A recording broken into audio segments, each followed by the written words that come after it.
holistic.investment.in Franklin Templeton Multicap Fundல நீங்கள் invest பண்ணிங்கன்னா long டேர்மில் நீங்கள் நினச்ச மாதிரி ரிட்டர்ன்ஸ் இது கொடுக்குமான்றது தான் நம்ம இந்த வீடியோவில் இப்போ டீப்பாக அனலைஸ் பண்ணி பார்க்க போகிறோம்.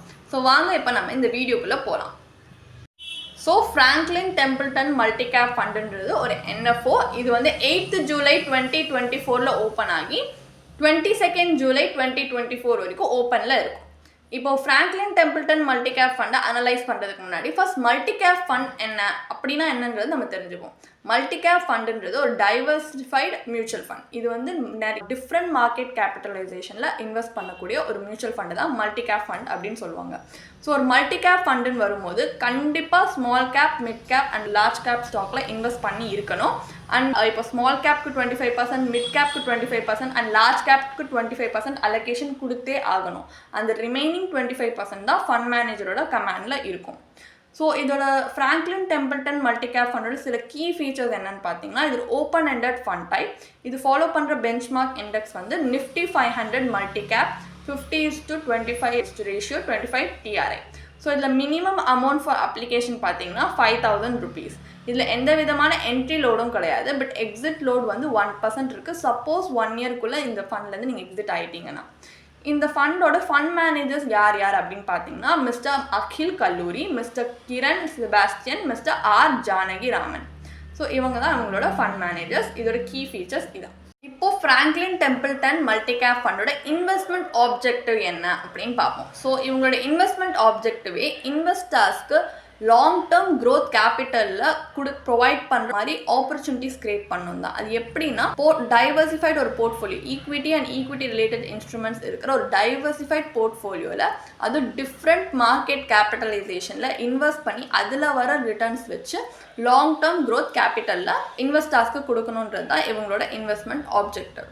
ஸோ இவங்களோட இன்வெஸ்ட்மெண்ட் ஸ்ட்ராட்டஜி, அந்த இன்வெஸ்ட்மெண்ட் ஆப்ஜெக்டிவ் எப்படி அச்சீவ் பண்ண போகிறாங்க அப்படின்னு பார்த்தீங்கன்னா, இந்த மாதிரி ஒரு இன்வெஸ்ட்மெண்ட் ஸ்ட்ராட்டஜியோட தான். அது என்னன்னு பார்த்தீங்கன்னா, ஆல்ரெடி சொன்ன மாதிரி மார்க்கெட் கேபிட்டலைசேஷனில் டிஃப்ரெண்ட்டான டைவர்சிஃபைடான அலோகேஷன் ப்ரொவைட் பண்ணி அண்ட் இவங்க ஒரு ஓவராலாக இந்த செக்டார் எப்படி பர்ஃபார்ம் பண்ணுதுன்ற தாண்டி இந்த பிஸ்னஸ் எவ்வளோ நல்லா பர்ஃபார்ம் பண்ணுது அதுக்கு தான் வந்து இவங்க அதிக முக்கியத்துவம் தராங்க. ப்ளஸ் அண்டர் வேல்யூட் ஸ்டாக்ஸில் வந்து இன்னும் நிறைய ஃபோக்கஸ் கொடுத்து ஆக்டிவ் ஸ்டாக் செலெக்ஷன் மெத்தடை யூஸ் பண்ணி ஸ்டாக் செலக்ட் பண்ணுறாங்க. ஸோ இதான் இவங்க ஃபாலோ பண்ணுற இன்வெஸ்ட்மெண்ட் ஸ்ட்ராட்டஜி. ஸோ இப்போ ஃப்ராங்க்லின் டெம்பிள்டன் மல்டிகேப் ஃபண்ட் நம்ம இன்வெஸ்ட்மெண்ட் போர்ட்ஃபோலியோக்கு செட் ஆகுமா இல்லையா, ஒரு சூட்டபிள் ஃபிட்டாக இல்லையா அப்படின்னு பார்க்குறதுக்கு நம்ம இதோட பொட்டன்ஷியல் மெரிட்ஸ் அண்ட் டிமெரிட்ஸ், அதாவது அட்வான்டேஜஸ் அண்ட் டிஸ்அட்வான்டேஜஸ் அனலைஸ் பண்ணி பார்க்க போகிறோம். ஸோ இவங்க ஒரு பிஸ்னஸோட நல்லா பர்ஃபார்ம் பண்ணுதான்றது தான் வந்து இவங்க ஒரு செக்டார், ஓவரால் ஒரு செக்டாரை பார்க்குறத விட ஒரு பிஸ்னஸை வந்து ரொம்ப முக்கியத்துவம் கொடுத்து அவங்க அது நல்லா பர்ஃபார்ம் பண்ணுதா அப்படின்னு பார்க்குறதுனால செக்டார் பயாஸ்ன்றது இதில் எலிமினேட் ஆக சான்சஸ் இருக்குது. ப்ளஸ் இது ஈக்விட்டி ஓரியன்ட் ஃபண்ட்னால நீங்கள் ஒரு லாங் டேர்ம் ஃபினான்ஷியல் கோலுக்காக இன்வெஸ்ட் பண்ணணும்னு நினச்சிங்கன்னா உங்கள் லாங் டேர்ம் கோல்ஸோட அலைன் ஆகிறதுக்காக ஒரு சான்சஸ் இருக்குது. ப்ளஸ் இப்போ மற்ற ஃபண்ட்ஸ் நீங்கள் பார்த்தீங்கன்னா சில ஸ்மால் கேப்பில் தான் இன்வெஸ்ட் பண்ணுவாங்க, சில பேர் வந்து மிட் கேப்பில் தான் இன்வெஸ்ட் பண்ணுவாங்க, இல்லை லார்ஜ் கேப். அந்த மாதிரி இல்லாமல் இதில் வந்து நம்ம டிஃப்ரெண்ட் மார்க்கெட் கேப்ஸில் இன்வெஸ்ட் பண்ணக்கூடிய ஆப்பர்ச்சுனிட்டி இருக்குது. அதனால் ஒரு டைவர்சிஃபைட் போர்ட்ஃபோலியோ நம்ம மெயின்டைன் பண்ணிக்கிற அளவுக்கு பொட்டன்ஷியல் இருக்குது. ஸோ ஒரு ஸ்மால் கேப் ஃபண்ட்லேயே இன்வெஸ்ட் பண்ணால் எவ்வளோ இருக்குமோ இன்வெஸ்ட்மெண்ட் ரிஸ்க், இல்லை ஒரு மிட் கேப் ஃபண்ட்லேயே இன்வெஸ்ட் பண்ணிட்டு இருந்தால் எப்படி வந்து நம்மளுக்கு இன்வெஸ்ட்மெண்ட் ரிஸ்க் அதிகமாக இருக்குமோ அதை கம்பேர் பண்ணால் இதில் வந்து கம்மியான இன்வெஸ்ட்மெண்ட் ரிஸ்க் தான் இருக்கும். ஏன்னா நம்ம எல்லாத்துலேயுமே இன்வெஸ்ட் பண்ணுறதுனால ஓவரால் இந்த ரிஸ்க் இம்பேக்ட்ன்றது நம்ம இன்வெஸ்ட்மெண்ட் போர்ட்ஃபோலியோவில் கொஞ்சம் கம்மியாக சான்சஸ் இருக்குது. ப்ளஸ் லாங் டேர்மில் கேபிட்டல் அப்ரிஷியேஷன் கிடைக்கிறதுக்கான பொட்டன்ஷியலும் இருக்குது. ஸோ இதான் இந்த ஃபண்டில் நீங்கள் இன்வெஸ்ட் பண்ணால் இருக்கிற அட்வான்டேஜஸ். இப்போ இந்த ஃபண்டில் இன்வெஸ்ட் பண்ணிங்கன்னா எந்த மாதிரியான பொட்டன்ஷியல் டிமெரிட்ஸ், அதாவது டிஸ்அட்வான்டேஜஸ் இருக்குன்னு நம்ம பார்க்க போகிறோம். ஸோ ஃபர்ஸ்ட் ஆஃப் ஆல் எல்லா விதமான மார்க்கெட் கேபிட்டலைசேஷன், அதாவது large cap, small cap, mid கேப்னு எல்லாத்துலேயுமே இன்வெஸ்ட் பண்ணுறதுனால ஓவர் டைவர்சிஃபிகேஷன் ஆக சான்சஸ் இருக்குது. அதனால உங்களோட ஓவரால் ரிட்டர்ன் டைல்யூட் ஆகவும் பொட்டன்ஷியல் இதில் இருக்குது. ப்ளஸ் இது ஒரு NFOன்றதுனால இந்த ஃபண்டை மேனேஜ் பண்ண போகிற ஸ்டைல் என்னன்றது நம்மளுக்கு இன்னும் தெரியாது. அண்ட் இன்னொன்று NFOன்றதுனால ட்ராக் ரெக்கார்டும் கிடையாது. இனிமேல் தான் இது எப்படி மார்க்கெட்டில் பர்ஃபார்ம் பண்ண போகுது நம்ம பார்க்கலாம். ஸோ இதோட பர்ஃபார்மன்ஸை நம்மளால் அனலைஸ் பண்ணி ஒரு கால்குலேட்டட் ரிஸ்க்குன்றதை எடுக்க முடியாது. அண்ட் இன்னும் நம்மளுக்கு ஒரு கிளியர் ஐடியா இல்லை என்ன மாதிரியான ஸ்டாக் செலக்ட் பண்ண போகிறாங்க அப்படின்ட்டு. எந்தெந்த ஸ்டாக் செலக்ட் பண்ண போகிறாங்கன்னு நம்மளுக்கு ஐடியா கிடையாது. ஸோ உள்ள போர்ட்ஃபோலியோவில் இருக்க ஸ்டாக்ஸும் அனலைஸ் பண்ண முடியாதனால இதில் பண்ணுற இன்வெஸ்ட்மெண்ட் கண்டிப்பாக ரிஸ்கியான ஒரு இன்வெஸ்ட்மெண்ட்டாக தான் இருக்கும். ஏன்னா இதில் நம்ம எடுக்கிற ரிஸ்க் பார்த்தீங்கன்னா கண்டிப்பாக ஒரு பிளைண்ட் ரிஸ்க்காக தான் இருக்குமே தவிர கால்குலேட்டட் ரிஸ்க் இருக்காது. ஏன்னா நம்ம இதோட பொட்டன்ஷியலாக இதில் எவ்வளோ ரிஸ்க் இருக்குன்னே நமக்கு தெரியாமல் நம்ம வந்து இன்வெஸ்ட் பண்ணுறோம். ஸோ கண்டிப்பாக அது ஒரு பிளைண்ட் ரிஸ்க் தான். இதுதான் இதில் இருக்கிற ஒரு மேஜர் ட்ராபேக், இதில் இருக்கிற டிஸ்அட்வான்டேஜ்னு சொல்லலாம். ஸோ இந்த ஃபேக்டர்ஸையும் நீங்கள் கன்சிடர் பண்ணி தான் இதில் இன்வெஸ்ட் பண்ணணுமா இல்லையான்ட்டு யோசிக்கணும்.